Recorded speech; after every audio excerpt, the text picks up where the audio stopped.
Well, here we are, week 5 of my 100 days of the Lion Diet experiment that I'm going through, and guess what happened this week? I finally was able to maintain a full week of OMAD, 1 meal a day, and guess what? I lost 2 pounds.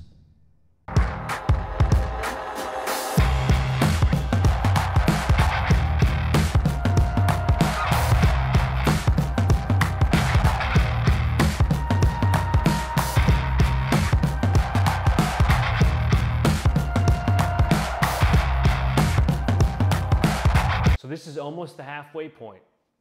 Finally, I was able to reach my comfort level of being able to do this on 1 meal a day. Why was it so hard for me before? Well, when you're consuming carbohydrates, even if they're just trace carbohydrates by way of bacon, eggs, milk, and dairy, those little bits of carbohydrates can create a different sense of satiety or fullness in the stomach. When you're just consuming ruminant animals, a la with the Lion diet, so your sheep, bison, cow, and goat, salt and water, the stomach expansion is not nearly the same. Thus, the level of satiety doesn't feel quite the same.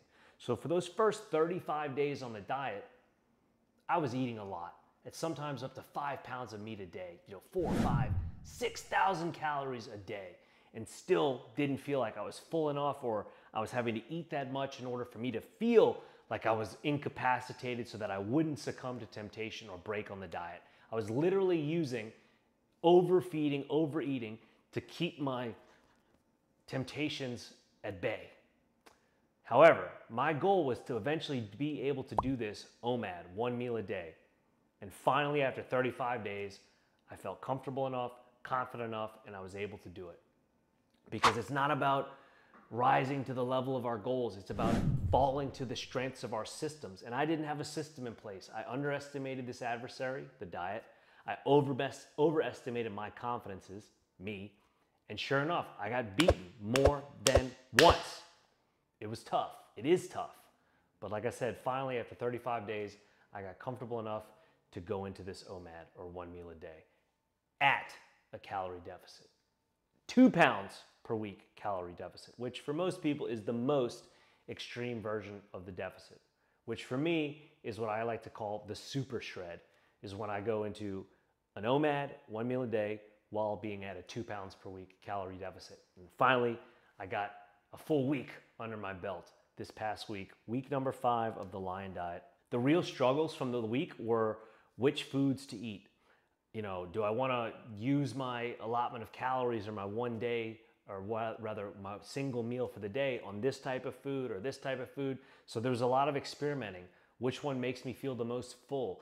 Was it this kind of a steak? Was it, only this cut of meat? Was it more use of tallow? I had to kind of find that out through trial and error, because when I was on the carnivore diet, or even an animal-based diet for sure, there's so many options, there's so much variety. But with the Lion diet, it's the ruminant animals only. So cow, bison, sheep, and goat, salt and water. That's it. There's not a whole lot of diversity there. So when you're doing not just that diet, but also 1 meal a day, you basically have one chance at pleasure for your meal. And I didn't want to fuck that up by eating the wrong thing, not getting full enough, and then being like, oh no, I messed it up. How am I going to fix this problem? Or I'm just going to have to deal with it later on, So really trying to find which cuts of meat with and how much salt on there, or like how much tallow I cooked with, or how much tallow I put on top of it, all within line to my macros, which I'm eating, like I said, a 2 pounds per week calorie deficit, which puts me at my height, my body weight, where I'm trying to go, just under 1,800 calories per day. So just under 1,800 calories per day in a single meal. So like I touched on, the main struggle is not having that same sense of satiety as you get with carbs. Why? Well, because carbs, when they enter into the system, the digestive system that is, they're gonna expand a bit. That's what people say bloating, right? And when you don't have any of that, that bloating can actually be a comforting thing when you're not bloating, of course. But when you don't have any sense of expansion in your stomach, it feels like you're not full. Even though I know I just put down like 2 pounds of meat, I'm like, man, I should be really full. But without that extra expansion, it doesn't quite feel the same. So I had to get used to that. I had to get used to feeling full without that actual like physical expansion of the stomach to say like, hey, I'm full. Now I'm relearning by my brain's secretion of hormones, mainly ghrelin or the hunger hormone, telling me that, nah, dude, we're good. Appetite is solid. We're full. We don't need any more food. In the sense that I know if I just ate 2 pounds of meat, I'm full. But if I'm not feeling that expansion at first, in those first 35 days, it was hard for me to understand that. So it took, like I said, 35 freaking days to be able to go, wow, we are full. We're okay. We don't need to be gluttonally incapacitated, obnoxiously, uncomfortably full to be full.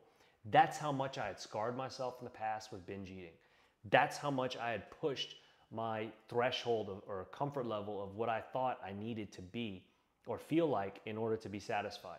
That's how fucked up my system was, because I had binged so hard so many times in the past, getting clean from drugs, getting clean from alcohol, and then using these other things, food, as a way to succumb, or rather not succumb to my temptations and suppress my demons. So I relearned that. That was a huge epiphany that I had this week, week 5, about understanding my level of fullness, and successfully 7 days of 1 meal a day in a 2 pound per day calorie deficit, just under 1,800 calories a day. And sure enough, that 2 pounds per day, or rather 2 pounds per week calorie deficit equated to me losing 2 pounds. How about that? So if I can give you guys a takeaway for this week, there is no miracle pill. There is no silver bullet. Compounding interest is the key to either weight loss, weight gain, progress. Let's just call it progress. In any direction, compounding interest is the key, and you never want to unnecessarily disrupt compounding interest. So what does that mean, compounding interest? Well, when eating with macros, prescribed macros, and especially in a calorie deficit, you're burning weight continuously, right? You're reducing body fat. And the less body fat you have, so long as those macros are maintained, the less your body's gonna need and the more it's gonna be able to utilize elsewhere. So that your efficiency, your processing efficiency of the body has no stagnation. You're not storing anything because you're utilizing everything that you're consuming. And as you reduce your own body fat, those calories that are coming into you can be put towards actual muscular growth.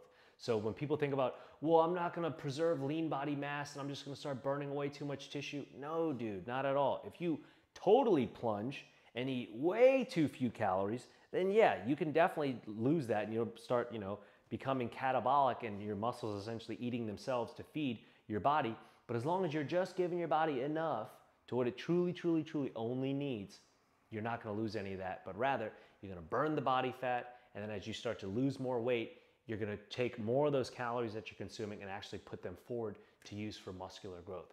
That is how you build muscle in a calorie deficit, and that is how I keep doing it over and over and over.